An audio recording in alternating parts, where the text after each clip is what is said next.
जय श्री कृष्णा, जय माता की, जय Shri Hari. First India news Rajasthan के विशेष शो गुड लक टिप्स के सभी दर्शकों का मैं राज ज्योतिषी पंडित मुकेश शास्त्री हार्दिक अभिनंदन करता हूं, स्वागत करता हूं। आप सभी दर्शकों के ऊपर भगवान श्री हरि का, माँ लक्ष्मी का, माँ बगलामुखी का आशीर्वाद और कृपा दृष्टि हमेशा बनी रहे। आप सभी का कल्याण हो। दोस्तों, आज का हमारा ये विशेष एपिसोड हमारे उन विवाहित महिला दर्शकों के लिए, उन निसंतान दंपतियों को समर्पित है जो कि अपने विवाह के कई सालों के पश्चात भी संतान सुख से वंचित हैं। तो क्या आप या आपके परिवार का कोई सदस्य पूर्ण स्वस्थ होने के बावजूद भी संतान सुख से वंचित है? क्या मेडिकल साइंस के लाख इलाज के पश्चात भी, लाखों रुपए खर्च करने के पश्चात भी आपको संतान सुख नहीं मिल पा रहा है? क्या आपको बार बार कंसीव करने के पश्चात अबॉर्शन का, गर्भपात का सामना करना पड़ रहा है? और यही नहीं, क्या आपकी संतान किसी गंभीर लाइलाज बीमारी, डाउन सिंड्रोम, मानसिक अपंगता जैसी बीमारी, छोटी सी उम्र में ही कैंसर, शुगर जैसी लाइलाज बीमारी से पीड़ित है? क्या आपकी संतान मृत्युशैया पर है, कदम कदम पर मृत्यु आगे बढ़ रही है? यदि हाँ, तो दोस्तों आप परेशान मत होइए, क्योंकि आज मैं आपको असंभव को भी संभव में बदलने वाला एक बहुत ही चमत्कारिक और दुर्लभ प्रयोग आपके पसंदीदा शो गुड लक टिप्स में बताने जा रहा हूं। तो दोस्तों, आज जो प्रयोग मैं आपको बताने जा रहा हूं, उस प्रयोग में षष्ठी देवी के स्त्रोत की बहुत बड़ी भूमिका है। आप इस प्रयोग को, षष्ठी देवी स्त्रोत को कुछ महीनों तक लगातार उसका श्रवण करें, पठन करें, इस प्रयोग को करें। मेरा दावा है कि हर मास की शुक्ल पक्ष की षष्ठी तिथि का व्रत रखते हुए यदि आप इस स्त्रोत की, इस मंत्र की साधना कर ले तो कुछ ही दिनों में आपको बहुत ही चमत्कारिक परिणाम देखने को मिलेंगे।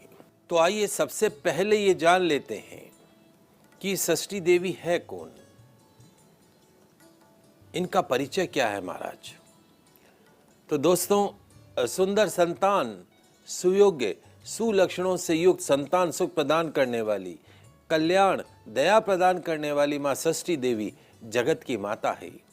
आपने और जहाँ हमने जन्म लिया है, माँ षष्ठी देवी के आशीर्वाद से ही इस पृथ्वी पे जन्म लिया। श्वेत चंपक के समान इनका वर्ण है। नवजात शिशु के जन्म के छठे दिन, जिसको छठी कहते हैं, जिस देवी की पूजा की परंपरा है, वो षष्ठी देवी है। अपने भक्तों की सभी मनोकामनाओं को पूर्ण करने वाली माँ षष्ठी देवी न केवल निसंतान दंपतियों को सुयोग्य संतान सुख प्रदान करती है, वहीं आपकी संतान को दीर्घायु बनाती है, संकटों से मुक्ति बनाती है, मुक्ति प्रदान करती है। भगवान कार्तिकेय की धर्म पत्नी है षष्ठी देवी, भगवान शिव के पुत्र वधू हैं षष्ठी देवी। तो जो महिला माँ भगवती षष्ठी देवी के मूल मंत्र और स्त्रोत का पठन करता है, दीर्घजीवी सुंदर संतान को प्राप्त करता है। शास्त्र कहते हैं कि मृतवित्सा नारी, अर्थात जिस महिला का शरीर पूरी तरीके से मेडिकल अनफिट हो, बिस्तर पे पड़ी हुई हो, वो भी यदि अगर इस स्त्रोत का पठन कर ले तो वो संतान प्रसव करने की क्षमता को प्राप्त कर लेती है।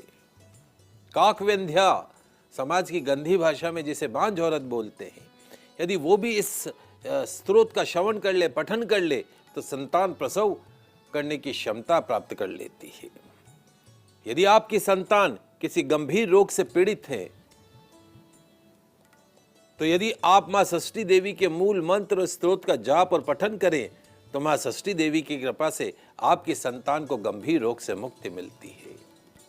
भगवती षष्ठी, मंगल चंडिका तथा देवी मनसा, ये देवियां मूल प्रकृति की कला मानी गई है।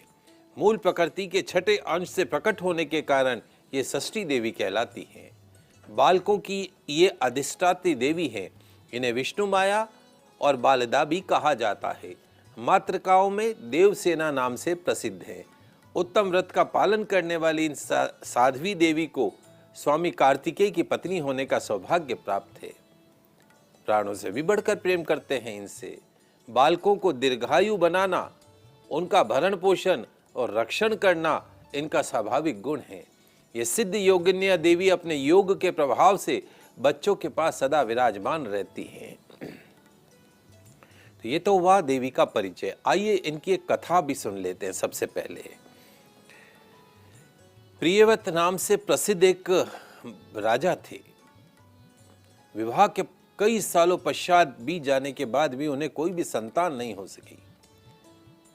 तब कश्यप ऋषि जी ने उनसे यज्ञ करवाया। राजा की भार्या का नाम मालिनी था।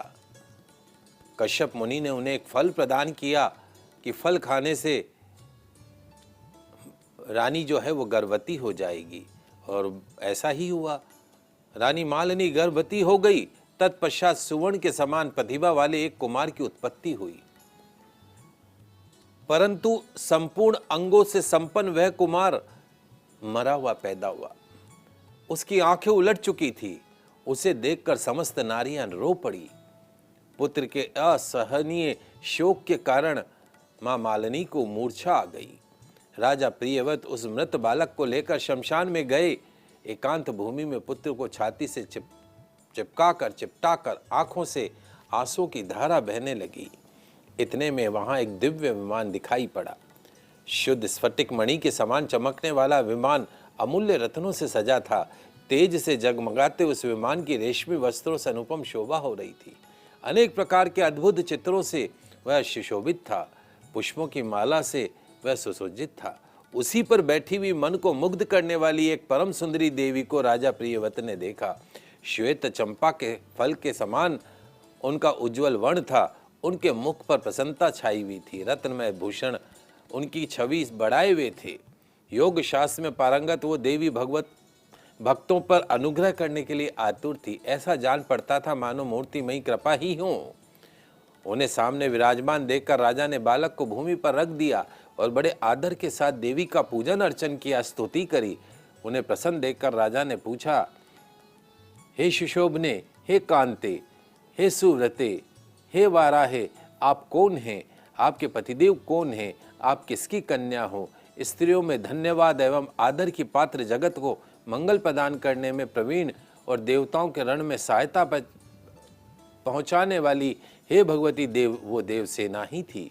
पूर्व समय में देवता और दैत्यों में काफी युद्ध चला। बहुत ग्रस्त हो चुके थे देवता उनसे। इन्हीं देवी ने स्वयं सेना बनकर देवताओं के पक्ष से युद्ध किया था और उनकी कृपा से देवता विजयी हो गए थे। तभी से उनका नाम देवसेना पड़ गया था। महाराज प्रियव्रत की बात सुनकर उनसे कहने लगी। भगवती देवसेना ने कहा, हे राजन, मैं ब्रह्मा की मानसी कन्या हूँ। जगत पर शासन करने वाली मुझ देवी का नाम देवसेना है। विधाता ने मुझे उत्पन्न करके स्वामी कार्तिकेय को सौंप दिया। मैं संपूर्ण मातृकाओं में प्रसिद्ध हूँ। स्कंद की प्रतिव्रता भार्या होने का गौरव मुझे प्राप्त है। भगवती मूल प्रकृति के छठे अंश से प्रकट होने के कारण मैं षष्ठी देवी के नाम से प्रसिद्ध हूँ। मेरे प्रसाद से पुत्रहीन व्यक्ति सुयोग्य पुत्र को प्राप्त करता है। प्रियाहीन जन प्रिया को प्राप्त करता है। दरिद्री धन को प्राप्त करता है। कर्मशील पुरुष कर्मों के उत्तम फल को प्राप्त करता है। हे राजन, सुख दुख भय शोक हर्ष मंगल संपत्ति विपत्ति ये सब कर्म के अनुसार ही होते हैं। अपने ही कर्म के प्रभाव से पुरुष अनेक पुत्रों का पिता होता है और कुछ लोग पुत्रहीन भी होते हैं। किसी को मरा हुआ पुत्र होता है, किसी को दीर्घजीवी पुत्र होता है। सब कर्मों का फल है। गुणों से संपूर्ण अंगहीन अनेक पत्नियों का स्वामी भार्या रहित रूपवान रोगी अधर्मी होने में मुख्य कारण अपना कर्म ही है। कर्म के अनुसार व्याधि होती है और पुरुष आरोग्यवान भी हो जाता है। अतः राजन, कर्म सबसे बलवान है, बात श्रुति में भी कही गई है। इस प्रकार कहकर देवी षष्ठी ने उस बालक को उठा लिया और अपने महान ज्ञान के प्रभाव से खेल खेल में ही उससे पुनर्जीवित कर दिया। अब राजा ने देखा तो सुवर्ण के समान प्रतिभा बालक हंस रहा था। अभी महाराज प्रियव्रत उस बालक की ओर देख ही रहे थे कि देवसेना उस बालक को लेकर आकाश में जाने लगी। तो राजा का कंठ होठ सब ताल सब सूख गए। उन्होंने कहा, पुनः देवी की स्तुति करी और देवी जब संतुष्ट हुई तो राजा ने वेदोक्त वचन से कहा कि देवी ने कहा, तुम मनु के पुत्र हो, त्रिलोक में तुम्हारा शासन चलता है, तुम सर्वत्र मेरी पूजा कराओ और स्वयं भी करो, तब तुम्हें कमल के समान मुख वाला मनोहर पुत्र प्रदान करूंगी। इसका नाम सुव्रत होगा, इसमें सभी गुण और विवेक शक्ति विद्यमान होगी। भगवान नारायण का कला अवतार और प्रधान योगी होगा। पूर्व जन्म की बातें इसे याद रहेंगी। क्षत्रियों में श्रेष्ठ, क्षत्रियों में श्रेष्ठ बालक 100 अश्वमेव यज्ञ करेगा, सभी इसका सम्मान करेंगे। उत्तम बल से संपन्न होने के कारण ऐसी शोभा पाएगा जैसे लाखों हाथियों में सिंह। धनी गुणी शुद्ध विद्वानों का प्रेम भाजन, योगिनी ज्ञानी और तपस्वियों का सिद्धस्त होगा। त्रिलोकी में इसकी कीर्ति फैल जाएगी, यह सबको संपत्ति प्रदान कर सकेगा। इस प्रकार कहने के पश्चात भगवती देवसेना ने पुत्र उनको दे दिया। राजा प्रियव्रत पूजा की सभी बातें स्वीकार कर ली, देवी की सभी बातें स्वीकार कर ली। भगवती देवसेना ने उत्तम वर दिया और स्वर्ग के लिए प्रस्थान किया। राजा भी प्रसन्न होकर मंत्रियों के साथ अपने घर लौट आए। आकर पुत्र का इसका सारा वृतांत उन्होंने क्या सुनाया। राजा ने सर्वत्र पुत्र प्राप्ति के लिए उपलक्ष्य में मांगलिक कार्य आरंभ करा दिए, भगवती की पूजा की, ब्राह्मणों को बहुत सारा धन दान दिया। तब से प्रत्येक मास के शुक्ल पक्ष की षष्ठी तिथि के अवसर पर भगवती षष्ठी महोत्सव यत्न पूर्वक मनाया जाने लगा। रहे हैं आज हमारे निसंतान दंपतियों को संतान सुख प्रदान करने वाले एक बड़े ही दुर्लभ स्त्रोत के बारे में। तो मैंने कथा सुनाई आपको और देवी का परिचय दिया। अब मैं पूजन विधि भी आपको बता देता हूँ। शालिग्राम की प्रतिमा कलश अथवा वट के मूल भाग में या दीवार पर पुतलिका बनाकर प्रकृति के छठे अंश से प्रकट होने वाली शुद्ध स्वरूपिणी भगवती की इस प्रकार पूजा अर्चना करनी चाहिए। ध्यान करें, सुंदर पुत्र कल्याण तथा दया प्रदान करने वाली देवी जगत की माता हैं। श्वेत चंपक के समान इनका वर्ण है, रत्न में आभूषणों से अलंकृत हैं। परम पवित्र स्वरूपिणी भगवती देवसेना की मैं उपासना करता हूँ। विद्वान पुरुष जो ध्यान करके भगवती को पुष्पांजलि समर्पण करें, पुनः ध्यान करके मूल मंत्र से साध्वी देवी की पूजा करने का विधान बताया गया। पाद्य, अर्ध, आचमन, गंध, धूप, दीप, अलग अलग प्रकार के उपचारों से माँ का पूजन करें, नैवेद्य अर्पण करें, सुंदर पुष्प अर्पण करें, पुष्पमाला अर्पण करें, देवी भगवती का पूजन अर्चन करें। ओम ह्रीं षष्ठी देवे स्वाहा, ओम ह्रीं षष्ठी देवे स्वाहा, ओम ह्रीं षष्ठी देवे स्वाहा, इस मंत्र का उच्चारण करते रहें। मन को शांत करके भक्ति पूर्वक स्तुति करने के पश्चात देवी को प्रणाम करें। फल प्रदान करने वाला उत्तम स्रोत सामवेद में वर्णित है। जो पुरुष देवी के उपरोक्त महामंत्र का 1 लाख जाप करता है उसे अवश्य ही उत्तम पुत्र की प्राप्ति होती है, ऐसा ब्रह्मा जी ने कहा है। अब संपूर्ण शुभ कामनाओं को प्रदान करने वाला स्तोत्र मैं आपको सुनाता हूँ। सबको मनोरथ पूर्ण करने वाला स्तोत्र वेदों में गोप्य है। तो आइए ध्यान से मेरे साथ में धीरे धीरे सुनते जाइएगा, धीरे धीरे बोलता जाऊंगा, उच्चारण को समझते जाइएगा। ओम षष्ठी देवी नमः। ओम नमो देव्ये महादेव्ये सिद्ध शांते नमो नमः। शुभाय देवसेनाय षष्ठी देव्ये नमो नमः। वरदाय पुत्रदाय धनदाय नमो नमः। सुखदाय मोक्षदाय षष्ठी देव्ये नमो नमः। शक्ते षष्ठांश रूपाय सिद्धाय च नमो नमः। मायाय सिद्ध योगिन्ये षष्ठी देव्ये नमो नमः। पाराय पारदाय च षष्ठी देव्ये नमो नमः। साराय शारदाय च पाराय सर्वकर्मणाम। बालाधिष्ठात्री देव्ये च षष्ठी देव्ये नमो नमः। कल्याणदाय कल्याणे फलदाय च कर्मणाम। प्रत्यक्षाय च भक्तानां षष्ठी देव्ये नमो नमः। पूज्याय स्कंदकांताय सर्वेषां सर्वकर्मषु देवरक्षणकारिण्ये षष्ठी देव्ये नमो नमः। शुद्ध सत्व स्वरूपाय वंदिताय नृणाम सदा हिंसा क्रोध वर्जिताय षष्ठी देव्ये नमो नमः। धनम देहि प्रियाम देहि पुत्रम देहि सुरेश्वरी। धर्म देहि यशो देहि षष्ठी देव्ये नमो नमः। भूमिम देहि प्रजाम देहि देहि विद्याम सुपूजिते। कल्याणम च जयम देहि षष्ठी देव्ये नमो नमः। इस प्रकार स्तुति करने के पश्चात महाराज प्रियव्रत ने षष्ठी देवी के प्रभाव से यशस्वी पुत्र प्राप्त कर लिया था। तो जो पुरुष या महिला भगवती षष्ठी के इस स्तोत्र को एक वर्ष तक श्रवण करता हो, पठन करता हो, वह यदि अपुत्र हो तो दीर्घ जीवी सुंदर पुत्र को प्राप्त कर लेता है। जो एक वर्ष तक भक्ति पूर्वक देवी की पूजन अर्चन करके इस स्तोत्र को सुनता है, पठन करता, श्रवण करता है, उसके संपूर्ण पाप विलीन हो जाते हैं। महान विंध्या, काक विंध्या भी इसके प्रसाद से संतान प्रसव करने की क्षमता को प्राप्त कर लेती है। यह भगवती देवसेना की कृपा से गुणी, विद्वान, यशस्वी, दीर्घायु एवं श्रेष्ठ पुत्र की जननी होती है। काक विंध्या अथवा मृतवत्सा नारी एक वर्ष तक इसका श्रवण करने के फलस्वरूप भगवती षष्ठी के प्रभाव से पुत्रवती हो जाती है।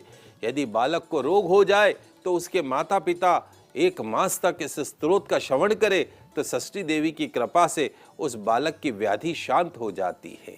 इस प्रकार इस स्तोत्र का प्रतिदिन 3 बार पाठ करना है।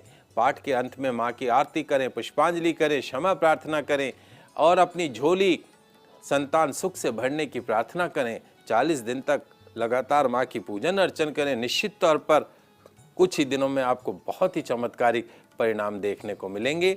तो माँ षष्ठी की अपार कृपा से पुत्रहीन को सुयोग्य पुत्र की प्राप्ति होती है। पत्नीहीन पुरुष को आज्ञाकारिणी पत्नी की प्राप्ति होती है। पतिहीन कन्या को गुणवान पति मिलता है। मूर्ख को ज्ञान मिलता है। दरिद्र को धन मिलता है। कर्मशील व्यक्ति को कर्मों के उत्तम फल प्राप्त होते हैं। बोलिए षष्ठी देवी नमः। आइए अब जल्दी से जान लेते हैं संतान प्राप्ति के कुछ अन्य उपाय। संतान प्राप्ति के लिए पति पत्नी दोनों को रामेश्वरम की यात्रा करनी चाहिए। वहां सर्प पूजन करवाना चाहिए। संतान दोष समाप्त होता है। स्त्री में यदि कोई कमी है, संतान होने में बाधा आ रही है, तो लाल रंग की गौ माता बछड़े की सेवा करनी चाहिए। लाल या भूरे रंग का कुत्ता पालना भी शुभ माना जाता है। यदि विवाह के 10-12 साल बाद भी संतान न हो तो मदार की जड़ को शुक्रवार को आज्ञा से उखाड़ ले और उसे कमर पर बांधने से स्त्री अवश्य ही गर्भवती हो जाती है। जब गर्भ धारण हो जाए तो चांदी की एक बांसुरी बनाकर राधा कृष्ण मंदिर के अंदर पति पत्नी दोनों गुरुवार के दिन चढ़ाएं तो गर्भपात की भय खतरा नहीं होता है। बार बार गर्भपात होता हो तो शुक्रवार के दिन गोमती चक्र लाल वस्त्र में सिलकर गर्भवती महिला के कमर पर बांध दे, गर्भपात नहीं होगा। जिन स्त्रियों के सिर्फ कन्या ही होती है उन्हें शुक्र मुक्ता पहना दी जाए तो 1 वर्ष के अंदर ही पुत्र रत्न की प्राप्ति होती है।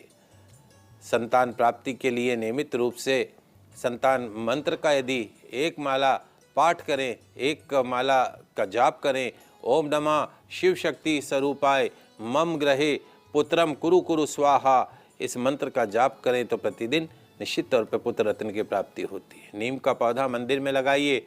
मंगलवार को थोड़ा सा दूध का दान करें। गौशाला में गौ माता का साल भर का खर्चा उठा लें तो संतान स्थिर भाग्य का पूर्ण सुख प्राप्त होता है। चांदी के बर्तन में रात में शुद्ध दूध पिया करें। संतान का जन्म हो तो मिठाई ना बांटकर नमकीन बांटें। मिठाई बांटना जरूरी हो तो अंशमात्र नमक का भी से उसमें समावेश कर दें।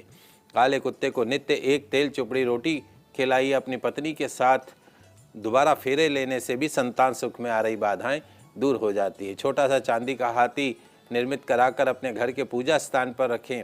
रात में कलश में जल को सिरहाने पर रखकर सोएं। सुबह केले के पेड़ की जल में जल चढ़ा दें। पराई स्त्री से घनिष्ठ संबंध ना रखें। अपना चरित्र समृद्ध बनाए रखें। अपने बड़े बुजुर्गों का सम्मान करें। यथासंभव उनकी सेवा करें। सुख सुविधा का ध्यान रखें। अपने मृत बुजुर्गों यानी पूर्वजों का विधि विधान पूर्वक श्राद्ध करें। ये छोटे छोटे से उपाय हैं, इनका पालन कीजिएगा। आज के लाइव एपिसोड में बस इतना ही। कल नई जानकारी के साथ फिर मिलेंगे। तब तक के लिए मुझे दीजिए इजाज़त। खुश रहिए, अपना ख्याल रखिए। जय श्री कृष्णा, जय माता की, जय श्री हरि। देखते रहिए आपका पसंदीदा news channel first India news channel Rajasthan.